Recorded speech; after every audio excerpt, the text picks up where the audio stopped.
नमस्कार। आज हम इतिहास के एक ऐसे मोड़ पर नजर डाल रहे हैं जो अहम तो बहुत है, पर शायद उतनी चर्चा में नहीं रहता। यह है 1937 के बाद का दौर, जब कांग्रेस ने कई प्रांतों में पहली बार सरकारें बनाई। हमारे पास इस पर कुछ जरूरी लेख और नोट्स हैं, खासकर प्रांतों में कांग्रेस का शासन और सुधार से जुड़ी कुछ बातें। सोचिए जरा, सालों का संघर्ष और फिर कांग्रेस सत्ता में। हाँ, वो बात अलग है कि हुकूमत अभी भी ब्रिटिश राज की ही थी। तो गांधी जी ने इसे कैसे देखा? क्या किया इन सरकारों ने? क्या मुश्किलें आईं? आज हम इन्हीं 28 महीनों के कांग्रेस राज को समझने की कोशिश करेंगे। उनकी क्या कामयाबियां नहीं, कहां तक उनकी सीमाएं थीं और इसका असल मतलब क्या था। बिल्कुल। ये सिर्फ चुनाव जीतने या सरकार बनाने की कहानी नहीं है। असल में ये समझने की कोशिश है कि एक राष्ट्रवादी आंदोलन, जिसके हाथ पूरी तरह खुले भी नहीं थे, उसने सीमित दायरे में रहकर राज कैसे किया। और सबसे बड़ी बात, इसका हमारी आज़ादी की लड़ाई पर क्या असर पड़ा। तो चलिए शुरू करते हैं गांधी जी की सलाह से। उन्होंने कांग्रेसी नेताओं से कहा था, भाई ये पद जो है ना, ये कांटों का ताज है, इन्हें ज्यादा कस के मत पकड़ना, हल्के में लेना, और सत्ता का इस्तेमाल ऐसे करना जैसे अंग्रेजों ने कभी सोचा भी ना हो। और हाँ, कम से कम पुलिस और फौज का इस्तेमाल करने पर जोर दिया। तो यहाँ गांधी जी का ठीक ठीक मतलब क्या था? क्या यह सिर्फ एक नैतिक सलाह थी? हाँ, देखिए, दिलचस्प है। गांधी जी सिर्फ क्या कहते हैं, नैतिकता की बात नहीं कर रहे थे।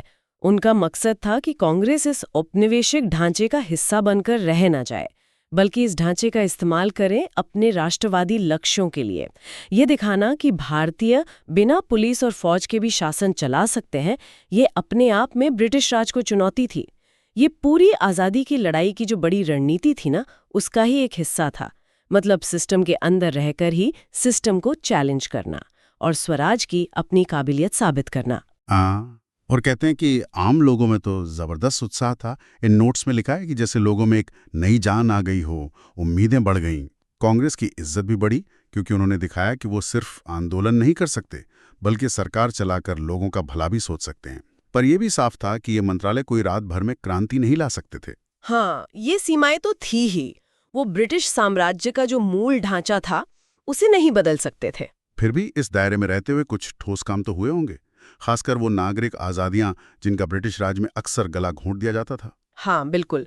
उस मोर्चे पर तो काफी काम हुआ। कई जो इमरजेंसी पावर वाले कानून थे ना, वो रद्द किए गए। हिंदुस्तान सेवा दल, युवा लीग जैसे संगठन जिन पर पहले पाबंदी थी, उन्हें इजाजत मिल गई। कुछ किताबों, पत्रिकाओं पर से भी बैन हटा। अच्छा, यानी बोलने लिखने की जो आज़ादी थी, उस पर जो पहरे थे वो कम हुए। हाँ, काफी हद तक प्रेस पर जो बंदिशें थीं वो हटाई गईं। जिन अखबारों को ब्लैकलिस्ट किया हुआ था, उन्हें राहत मिली। यहाँ तक कि कुछ मामलों में तो वो जब्त किए हुए हथियार और लाइसेंस भी वापस दिए गए। पुलिस की ताकत कुछ कम की गई और सीआईडी जो थी, खुफिया विभाग, उसने नेताओं की जासूसी करना बंद कर दिया। वाह, ये तो बड़ी बात है। राजनीतिक कैदियों को छोड़ा गया और जमीनें भी वापस। बंबई में सुना है सविनय अवज्ञा आंदोलन के दौरान जो जमीनें जब्त की थीं वो किसानों को वापस मिली, और उस आंदोलन से जुड़े कुछ अफसरों की पेंशन तक बहाल कर दी। ये तो सच में अंग्रेजों के रवैये से एकदम उल्टा लग रहा है। बिल्कुल। इसका सीधा मैसेज था कि कांग्रेस जो है वो लोकतांत्रिक आजादी के लिए कमिटेड है। ये ब्रिटिश राज के दमन वाले रवैये से एकदम अलग था। इससे न सिर्फ लोगों का भरोसा बढ़ा, बल्कि उन्हें पहली बार महसूस हुआ कि हाँ, अपनी सरकार होने का कुछ मतलब है। लेकिन तस्वीर हमेशा एक सी नहीं रहती है ना। इस उजले पहलू के साथ कुछ कह सकते हैं स्याह धब्बे भी थे। हाँ, उनका भी जिक्र है इन नोट्स में। समाजवादी नेता थे यूसुफ मेहर अली। उन्हें मद्रास सरकार ने भड़काऊ भाषण के लिए गिरफ्तार कर लिया था, खैर बाद में छोड़ दिया। एक और समाजवादी थे एसएस बाटलीवाला। उन्हें तो मद्रास में राजद्रोह के लिए 6 महीने की सजा भी हो गई। और बंबई के होम मिनिस्टर थे केएम मुंशी। उन पर आरोप लगा कि उन्होंने कम्युनिस्टों और लेफ्ट वालों के खिलाफ सीआईडी का इस्तेमाल किया। तो ये क्या था? मतलब कांग्रेस के अंदर ही सत्ता के इस्तेमाल को लेकर, खासकर लेफ्ट के विचारों को लेकर कोई तनाव था? हाँ, निश्चित तौर पर ये घटनाएं दिखाती हैं कि कांग्रेस के अंदर भी अलग अलग विचारधाराएं थीं और उनमें मतभेद थे। खासकर समाजवादियों और पार्टी के जो थोड़े पुराने या कह लें राइट विंग वाले थे, उनके बीच। और साथ ही ये भी दिखाता है कि सरकार चलाना कितना मुश्किल काम है।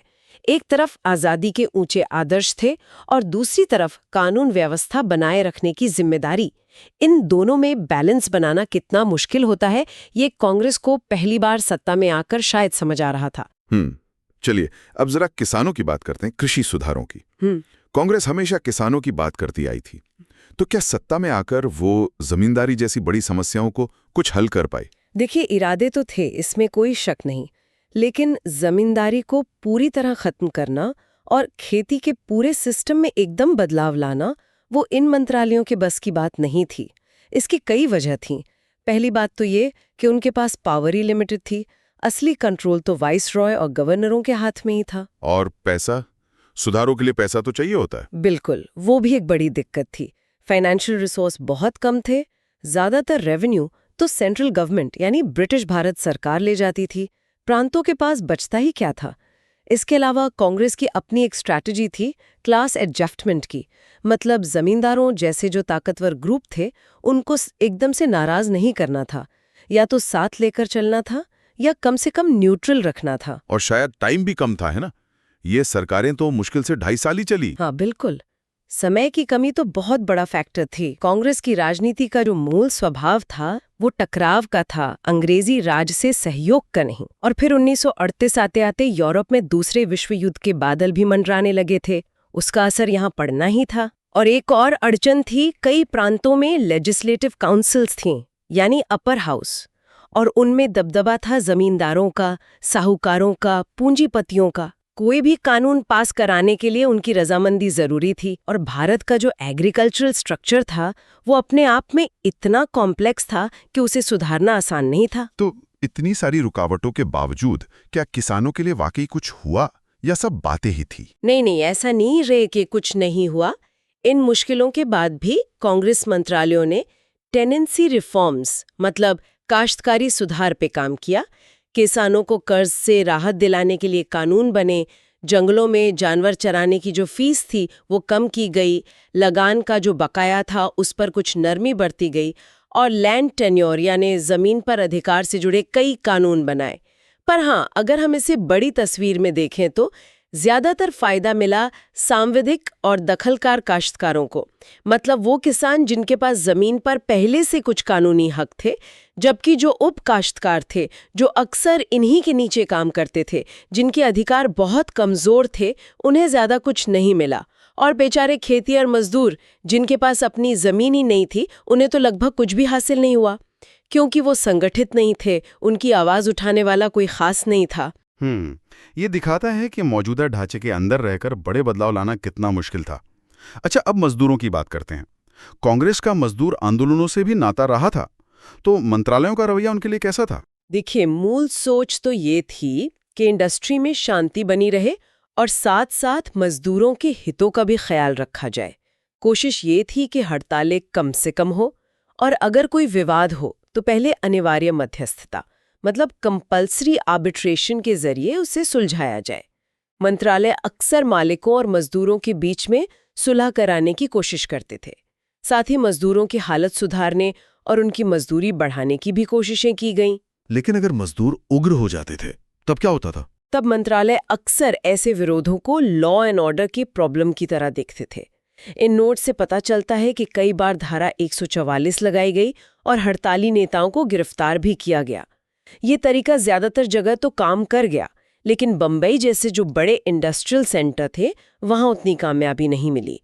और जाहिर है, जो लेफ्ट विंग के लोग थे, जो मजदूरों के हक की ज्यादा लड़ाई लड़ रहे थे, वो इस रवैये से खुश नहीं थे। ये तो बड़ी कश्मकश वाली स्थिति लगती है। एक तरफ मजदूरों के अधिकार, दूसरी तरफ इंडस्ट्री में शांति बनाए रखना, और शायद भारतीय पूंजीपतियों से कांग्रेस के रिश्ते भी बढ़ रहे थे। हाँ, ये दुविधा साफ नजर आती है। चुनाव जीतने के बाद मजदूर वर्ग की उम्मीदें बहुत बढ़ गई थीं, और बॉम्बे, गुजरात, यूपी, बंगाल जैसी जगहों पर इंडस्ट्रियल अशांति और हड़तालें बढ़ी भी।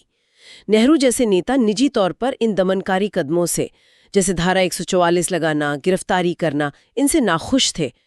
लेकिन पार्टी की एकता बनाए रखने के लिए वो पब्लिक में मंत्रालयों का बचाव करते थे। गांधी जी भी उग्र और हिंसक तरीकों के खिलाफ थे, लेकिन वो मजदूरों की राजनीतिक शिक्षा और शांतिपूर्ण संघर्ष के पक्ष में थे। उन्होंने कांग्रेसी नेताओं को बार बार कहा कि अंग्रेजी कानूनों और मशीनरी का सहारा लेने से बचें। 1938 का जो बॉम्बे ट्रेड डिस्प्यूट्स एक्ट था, जिसने अनिवार्य मध्यस्थता लागू की, उसे इसी कॉन्टेक्स्ट में देखा जाता है। बहुत से लोगों ने इसे मजदूर विरोधी माना था। तो नागरिक आजादी, कृषि और मजदूरों के अलावा क्या समाज कल्याण के क्षेत्र में भी कुछ हुआ? Social welfare. हाँ, उस तरफ भी कई तरह के पहले हुई। कुछ इलाकों में शराबबंदी लागू की गई, हरिजन कल्याण के लिए खास कदम उठाए गए, जैसे उनके लिए मंदिर प्रवेश सुनिश्चित करना, कुओं और तालाबों जैसे जो पब्लिक प्लेसेस थे उनके इस्तेमाल का हक दिलाना, स्टूडेंट्स के लिए स्कॉलरशिप्स देना और सरकारी नौकरियों में खासकर पुलिस में उनकी संख्या बढ़ाने की कोशिश करना। ये हरिजन कल्याण वाले कदम तो सामाजिक बराबरी की दिशा में काफी अहम लगते हैं। बिल्कुल। इसके अलावा प्राइमरी, टेक्निकल और हायर एजुकेशन पर ध्यान दिया गया। पब्लिक हेल्थ और साफ सफाई पर भी जोर था। खादी को प्रमोट करने के लिए सब्सिडी दी गई, जेलों के हालात सुधारने की कोशिश हुई, स्वदेशी इंडस्ट्रीज को बढ़ावा मिला और एक बहुत ही दूर की सोच वाला कदम था 1938 में कांग्रेस प्रेसिडेंट सुभाष चंद्र बोस के नेतृत्व में नेशनल प्लानिंग कमेटी का गठन, जिसने भारत के भविष्य के लिए प्लान्ड डेवलपमेंट की नींव रखने की कोशिश की। यानी कल्याणकारी कामों का दायरा काफी फैला हुआ था। शिक्षा, स्वास्थ्य, सामाजिक सुधार, आर्थिक योजना तक। ये नेशनल प्लानिंग कमेटी का आइडिया तो सचमुच बहुत आगे की सोच थी। हाँ, निश्चित रूप से। ये दिखाता है कि कांग्रेस सिर्फ पॉलिटिकल आज़ादी ही नहीं चाहती थी, बल्कि वो सामाजिक और आर्थिक बदलाव लाने का भी इरादा रखती थी। भले ही रास्ते में मुश्किलें बहुत थीं। लेकिन क्या सब कुछ इतना ठीक ठाक ही चल रहा था? क्या कांग्रेस के अंदर कोई खींचतान नहीं थी? सत्ता अक्सर अपने साथ कुछ बुराइयां भी तो लाती है। हाँ, वो तो हुआ। इन नोट्स में इशारा है कि 1939 आते आते कांग्रेस के अंदर भी गुटबाजी, मतलब ग्रुपिज्म, पद का लालच, आपसी झगड़े, ये सब दिखने लगे थे। सत्ता का स्वाद शायद कुछ लोगों को बदलने लगा था। और बाहर की चुनौतियां वो भी कम नहीं थी।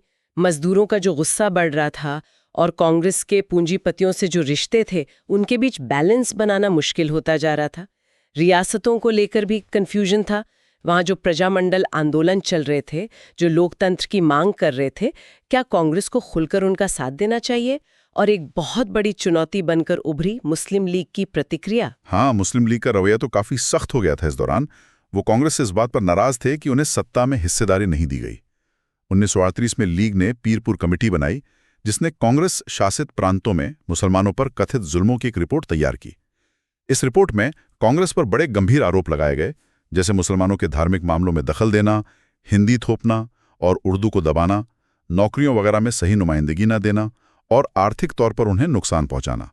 जाहिर है, ये मुस्लिम लीग के आरोप थे जिन्हें कांग्रेस ने खारिज किया था। अपनी राजनीतिक रणनीति के संदर्भ में देखना होगा।